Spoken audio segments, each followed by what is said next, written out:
Hi, my name is Anthony Zapata, and today I will be explaining or trying to show you the differences between types of rotors and the type of cuts and their benefits and stuff.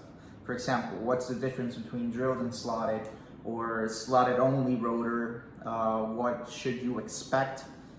What benefit should you expect from slotted or drilled rotor, and how the different types of energy transmission works, etc. Let's start with slotted rotors. Slotted rotors are typically of this kind of design. The slots are put there in order to extract sedimentation from between the pad and the rotor.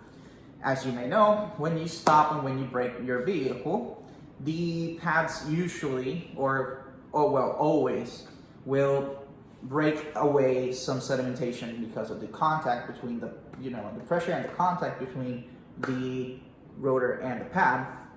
So that sedimentation, if the rotor is a regular blank rotor, that sedimentation has nowhere to go. When you press the brake pedal, you have sedimentation trapped between the rotor and the pad, which causes loss of friction. So the purpose of a slotted rotor is to extract that sedimentation that is trapped between the pad and the rotor, that way providing an extra amount of grip. It helps with keeping a fresh surface. Every time the rotor passes through the pad, it cuts the pad a little bit and maintains it in a fresh surface. The third benefit of this kind of rotor is that you have what is called a bite point. A bite point is pretty much the contact that the slots offer against the rotor. That contact or that bite against the edge of the slot will cause a little bit of more friction, which in turn will help with the stopping power of the rotor. Now, of course, these rotors in specific, they do not help with temperature management. They only help with stopping power.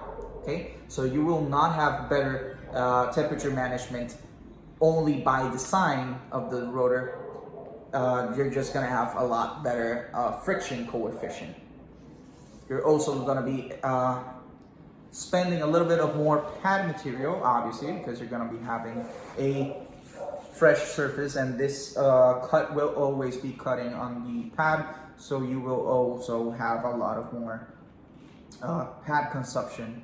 Remember that in order to stop your vehicle, you must convert kinetic energy into heat.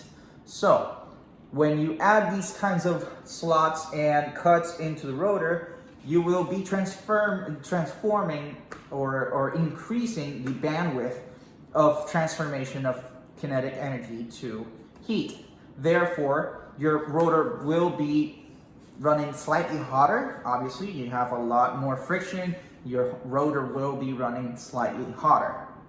Okay, so it's not about maintaining a good temperature, it's about maintaining a good stopping power and a good bite. Here is the second part, the perforations of rotors. Now, this has a lot of very, very conflicting information. Drills usually help in high performance and high temperature situations. They do not help in slow and low performance situations. Why? Because the benefit of the perforations is to increase the surface area of your rotor for heat extraction through convection. As you may know, convection is a heat transfer between a material and a fluid. In this case, it would be the metal of the rotor and the fluid, which is just air. So when you are increasing the amount of surface area where the air or the fluid is in contact with the rotor, you have a better chance of heat extraction through that material. However, it has been proven that heat transfer through actual dissipation, which is the heat transfer within the material, It's much better and much more efficient than heat transfer through convection. It's a lot more efficient. It's a direct pathway for heat extraction within the rotor. However, there comes a limit to that. The heat dissipation has a limit. When you don't have any more material to dissipate your heat to, then it becomes a benefit to have rotor perforations on the rotors, because then you can rely a lot more on the heat transfer between the air and the metal itself. So I would recommend perforations for high performance applications only. That would be perhaps heavy racing cars and heavy vehicles also, when you have to transfer a lot of kinetic energy into a metal, heat energy. I would recommend perforations. Also, you need to take into consideration that a lot less surface area to touch the pad between the pad and the rotor. You have a lot of less surface area because of the perforations. So you need to take into consideration what kind of benefit are you looking for. I would recommend perforations only for very high performance applications only. Street applications, usually it's not necessary. I would recommend a slotted design for a street application. You can go for a very exotic look like this. This is a GT. This is also the most efficient in stopping power because of the amount of slots. Obviously, you're going to be consuming a lot more pad with that type of rotor compared to a blank rotor or a simple SS. So, as I said, maybe I will have to cut up this video a little bit because I don't know if I rambled too much. But that's pretty much the differences between slotted rotors and drilled rotors. As I said again, I would recommend a drilled rotor only for very high applications, very high performance applications, or very high energy management applications. However, for street use and for only stopping power, I would recommend you going with a regular slotted rotor. This is a completely separate segment, but rotors usually rotate against the rotation of the vehicle. For example, in this case, the rotors should be facing this way when you're going forward in the vehicle. That's how it's meant to work.